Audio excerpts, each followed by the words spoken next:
ఓం మహాగణాధిపతయే నమః. ఓం గురుభ్యో నమః. ఓం శ్రీమాత్రే నమః. అరుణాం కరుణాతరంగితాక్షీం ధృతపాశాంకుశపుష్పబాణచాపాం అనిమాదిభిరావృతాం మయూకైః అహమిత్యేవ విభావయే భవానీం. శ్రీమాత్రే నమః. ప్రేక్షకులకి ఆ లలితాంబిక అమ్మవారి యొక్క అనుగ్రహం పరిపూర్ణంగా కలగాలని మనస్ఫూర్తిగా కోరుకుంటూ మనం ఈరోజు ఈ యొక్క మాసంలో అంటే ఈ యొక్క సెప్టెంబర్ మాసంలో 17వ తేదీ నుంచి రవి కన్యారాశిలోకి, అలాగే బుధుడు 14వ తేదీ నుంచి అక్కడికి మారి రవి బుధుల యొక్క కలయిక 17వ తేదీ నుంచి ఒక నెల రోజుల పాటు, అంటే దాదాపుగా ఒక 25 రోజుల పాటు అయితే ఖచ్చితంగా ఉంటుంది అక్కడ కలయిక.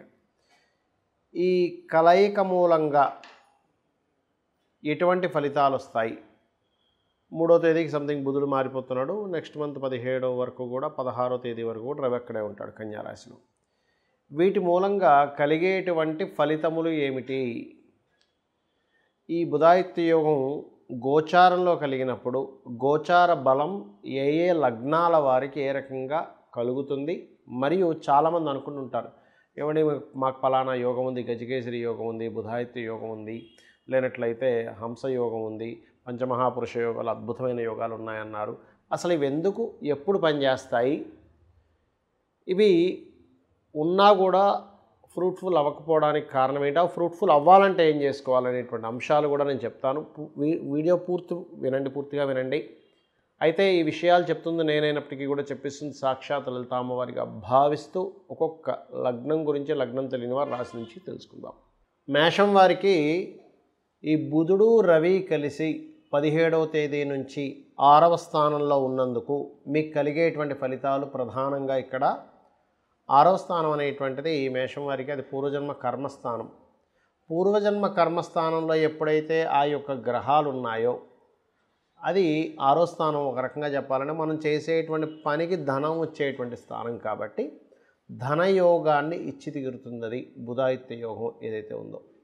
అయితే ఇదేంటంటే గోచారంలో కలిగేటువంటి గ్రహాలు కూడా యోగాన్ని ఫామ్ అవుతాయి. అంటే మరి గోచార గ్రహాలు కదలికలను బట్టే కదా మనం ప్రతి మాసం మాస ఫలితాలని, వార ఫలితాలని, మరియు అదేవిధంగా పక్ష ఫలితాలని చెప్పుకుంటున్నాం కదా, సంవత్సర ఫలితాలు కూడా. అంటే ఒక గ్రహం మారినప్పుడు ఏ ఫలితం ఇస్తుందో, ఒక గ్రహం మరొక చెడు గ్రహంతో కలిసినప్పుడు ఎటువంటి దుష్ఫలితాలు ఇస్తుందో గోచార సంబంధంగా కూడా ఇస్తుంది.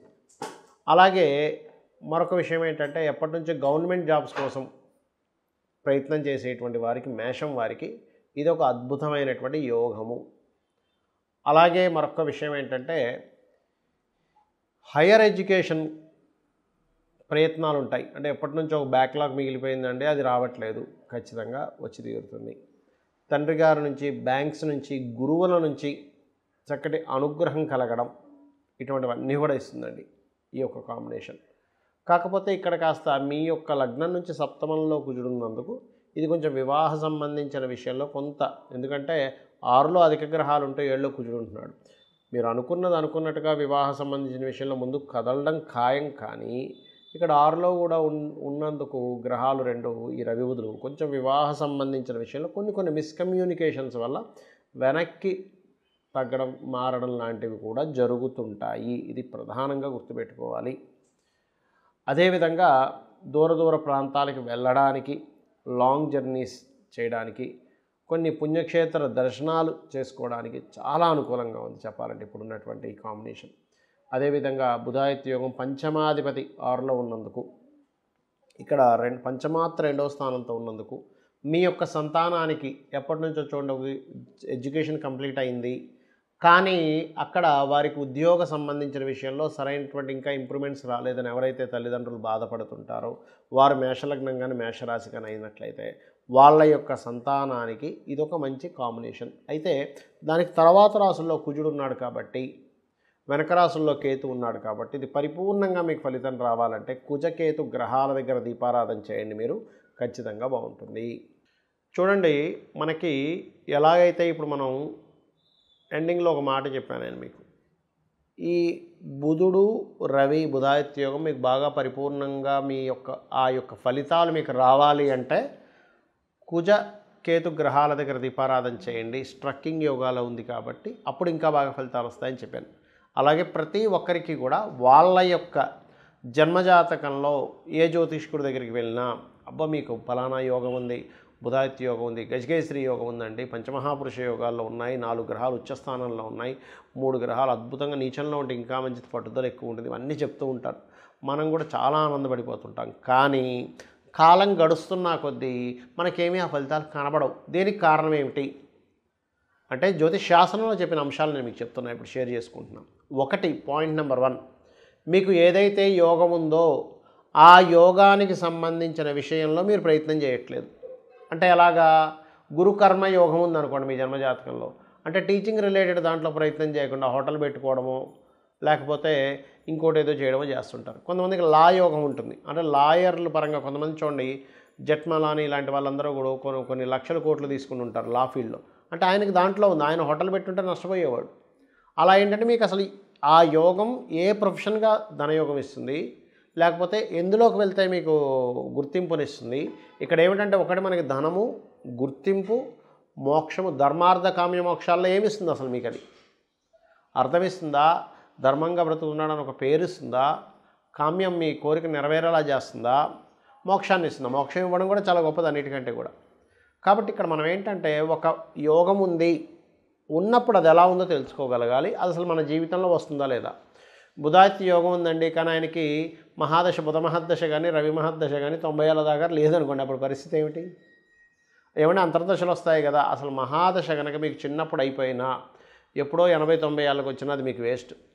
ఎందుకంటున్నానంటే ఆ మహాదశ రానిదే మీకు దాని ఫలితం రాదు. పాయింట్ నెంబర్ 1 గుర్తుపెట్టుకోండి. రెండవది, ఆ మహాదశ ఉంది, దానికి సంబంధించిన పని చేస్తున్నారా లేదా నేను మొదట్లో చెప్పినట్టుగా, అది ముఖ్యంగా గుర్తుపెట్టుకోవాలి. అంటే ఏమిటి? బుధాదిత్య యోగం ఉందండి, కానీ నేను గవర్నమెంట్ జాబ్ ట్రై చేయట్లేదు. ఎందుకు వస్తుంది మీకు గవర్నమెంట్ జాబ్? అది కర్మకారకుడు సంబంధం కలిగి ఉండి ధనయోగాన్ని ఇచ్చే దాంట్లో బుధాదిత్య యోగం ఉంటే అప్పుడు మీకు గవర్నమెంట్ జాబ్ వస్తుంది. ఆ గవర్నమెంట్ జాబ్ కూడా ఆ బుధాదిత్య యోగం ఎక్కడెక్కడ ఉండాలి ఎవరికైనా ఉంటే? మేషంలో కానీ, మిథునంలో కానీ, సింహంలో కానీ, కన్యలో కానీ ఉండాలి. ఈ 4 ప్లేసుల్లోనే బుధాదిత్య యోగం బ్రహ్మాండంగా పనిచేస్తుంది. వేరే దగ్గర చాలా స్వల్పంగా పనిచేస్తుంది, పెద్దగా పనిచేయదు అక్కడ. ఇది గుర్తుపెట్టుకోవాలి.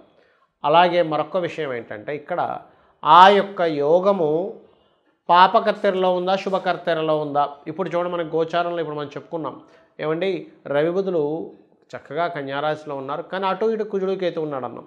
అంటే ఏమిటి? మనకు అక్కడ ఉన్నట్టే ఉంటుంది, కానీ తాళం వేసినట్టుగా ఉంటుంది. బాగా నాణాలు, ధనము, గోల్డ్ అన్నీ ఉన్నాయండి, కానీ పెద్ద తాళం వేసింది, అది ఎరగొట్టడం సాధ్యం కావట్లేదండి. అలా ఉంటుంది పరిస్థితి. అంటే మా తాతగారు ఆస్తుందండి, కానీ ఆ తాతగారు ఆస్తి కబ్జాలో ఉందండి, అది అమ్ముకోవడానికి లేదండి, ఆడెవడు కొనట్లేదండి, అలా ఉంటుంది పరిస్థితి. కాబట్టి అలాంటి సిచ్యువేషన్స్లో మీకు ఆ యొక్క విషయంలో మంచి ఫలితాలు రావాలి అంటే మీరు చేయవలసింది ఏమిటి అంటే క్లియర్గా ఆ బుధాదిత్య యోగ సంబంధించినటువంటి విషయాన్ని, బుధాదిత్య యోగం కానివ్వండి, ఏ యోగమైనా, ఒక యోగం ఉందంటే అటు ఇటు ఏ గ్రహాలు కలిసి ఉన్నాయి, లేకపోతే దాంతో ఏదైనా పాపగ్రహం కలిసిందో చూసుకొని ఆ గ్రహానికి సంబంధించిన దానం ఇవ్వడం, ఆ గ్రహానికి దీపారాధన చేయడం చేయాలి. ఇప్పుడు రెండు గ్రహాలు ఉంటాయి, ఒక్కొక్కసారి రవి శని ఉంటాడు మధ్యలో, అది పాపకర్తెర యోగం. అలాగే కుజుడు కేతువు, కుజుడు రవి, కుజుడు శని, లేకపోతే కుజుడు రాహువు, ఇలా 2 గ్రహాలు అటు ఇటు ఉంటాయి. అప్పుడు ఏమవుతుంది? అది స్ట్రక్ అయిపోయింది. ఒక ట్రాఫిక్లో మనం వెళ్ళేటప్పుడు ఎంత మంచి కారు, అందులో ఫ్యూల్ ఉంది, మనం నడిపే స్తోమత ఉంది, లేదా మంచి డ్రైవర్ ఉన్నాడు, కానీ ముందు కొన్ని కార్లు స్ట్రక్ అయిపోయి, వెనక్కి కొన్ని కార్లు స్ట్రక్ అయిపోయి ఇరుక్కుపోతే మనం అవి కదిలే వరకు కదలలేము, ఆ కారు దిగలేము, అక్కడ ఇంకొక ఆప్షన్ లేదు అక్కడ మనకి. అలాగే బ్లాక్డ్ అంటారు దాన్ని, అంటే యోగం ఉంది బ్లాక్డ్, భాగ్యచక్ర అని కూడా అంటారు. అంటే మీకు యోగం ఉంది కానీ బ్లాక్ అయిపోయింది. ఆ బ్లాక్డ్, ఆ భాగ్యం ఆ గ్రహాల యొక్క కలయిక వల్ల ఇచ్చేటువంటిది. అలా ఇది ఏం చేస్తుందంటే ఈ బుధాదిత్య యోగం దేశకాల పరిస్థితులకు కూడా చూపిస్తుందండి గోచారం ఎప్పుడు కూడా. అంటే మనం చెప్పుకున్నాం గతంలో ఏమంటే ఈ సంవత్సరపు రాజు రవి అయ్యాడు, అక్కడ కేతు సంచారం జరుగుతుంది, ఇప్పుడు ఈ రాజు కూడా పాపకర్తెరలో ఉంటున్నాడు. అంటే ఏమిటి? వెరీ క్లియర్లీ ఈ రాజకీయ నాయకులకి వాళ్ళకి ఎక్కడో స్ట్రక్కింగ్ అయిపోయిన యోగం కూడా ఒకవైపు ఇస్తూ, ఇంకొక వైపు భూతత్వ రాశుల్లో రవి బుధులు ఉన్నారు కాబట్టి ఇప్పటి వరకు మనకి మొత్తం స్ట్రక్ అయిపోయి రియల్ ఎస్టేట్లో ముఖ్యంగా భూములకు సంబంధించిన విషయంలో ఆగిపోయినవి కొంచెం మూమెంట్ వచ్చే టైం నడుస్తుంది, గుర్తుపెట్టుకోండి. కాబట్టి మీరు చేయవలసింది ఏంటంటే మీ జన్మజాతకంలో ఈ బుధుడు, ఆదిత్యుడు, లేకపోతే ఇంకే మంచి గ్రహాల కాంబినేషన్ ఉన్నా, కొంతమంది చూడండి శుక్రుడు ఉచ్చస్థానంలో ఉన్నాడండి మీనంలో, కానీ ఏమవుతుంది మేషంలోని కుంభంలోనే 2 పాపగ్రహాలు పడి ఉంటాయి.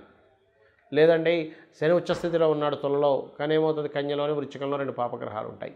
లేదా గురువు కర్కాటకంలో ఉన్నాడంటే అమోహం అద్భుతంగా సాగాలి, మరేమిటి ఇలా ఉన్నాడంటే ఆ 2 పాపగ్రహాలు ఉంటాయి అటు ఇటు. లేదా మరో పాపగ్రహం కలిసినప్పుడు ఆ పాపగ్రహం నీచభంగ రాజయోగాన్ని చెందుతుంది. ఎలా అంటే కుజుడు ఉన్నాడు కర్కాటకంలో, గురువు పాడవుతాడు, కుజుడేమో మంచి స్థితికి వెళ్తాడు. అలా ఏంటంటే ఇప్పుడు 2 వ్యక్తులు రూమ్లో ఉన్నారు. ఒక వ్యక్తి బాగా తాగుబోతూ, ఇంకో వ్యక్తి చాలా చక్కగా అన్ని జ్ఞానం పొందినవాడు. జ్ఞానం ఉన్నటువంటి వ్యక్తి దగ్గర ఈ తాగుబోతు కొంత జ్ఞానాన్ని పొందుతాడు. ఈ అంటే నా ఉద్దేశం ఏంటంటే వ్యసన పరులు బాగా ఎప్పుడో ఒకసారి తీసుకునే వాళ్ళ సంగతి నేను మాట్లాడటం, నిత్యము తీసుకొని వాళ్ళ ఆరోగ్యాన్ని పాడు చేసుకుంటూ పక్క వాళ్ళ ఆరోగ్యాన్ని పాడు చేసే వాళ్ళ గురించి మాట్లాడుతున్నాను నేను. అలా ఉన్నప్పుడు ఏమవుతుంటుంది, ఆ యొక్క వ్యసన సంబంధించిన వీళ్ళకి కూడా కొంత అలవాటు అవ్వచ్చు. దాన్నే సాంగత్య దోషము అంటారు. ఈ సాంగత్య దోషం మనుషులకి పనిచేస్తుంది, గ్రహాలకి పనిచేస్తుంది. కాబట్టి ఇక్కడ మీరు గ్రహము ఏదైనా ఒక మంచి రిజల్ట్ ఇవ్వాలి అంటే మీరు అది ఏ గ్రహాలతో కలిసి ఉందో చూసుకోండి. అది ఒక్కొక్కసారి నీచభంగ రాజయోగాన్ని ఇస్తుంది. ఎలా అంటే ఒక అజ్ఞానం లేని వ్యక్తికి ఒక అజ్ఞానికి జ్ఞాని తోడైతే ఆ అజ్ఞాని కూడా జ్ఞానిగా మారినట్టే. నీచపడ్డ గ్రహం కూడా ఒక ఉచ్చగ్రహంతో ఉంటే దాన్నే నీచభంగ రాజయోగము అంటారు. సో ఇది మీకుండేటువంటి గ్రహాల యొక్క కాంబినేషన్ క్లియర్గా అబ్జర్వ్ చేసుకొని ఆ రకంగా చేసుకోండి, అన్ని విధాలు బాగుంటుంది. శ్రీమాత్రే నమః.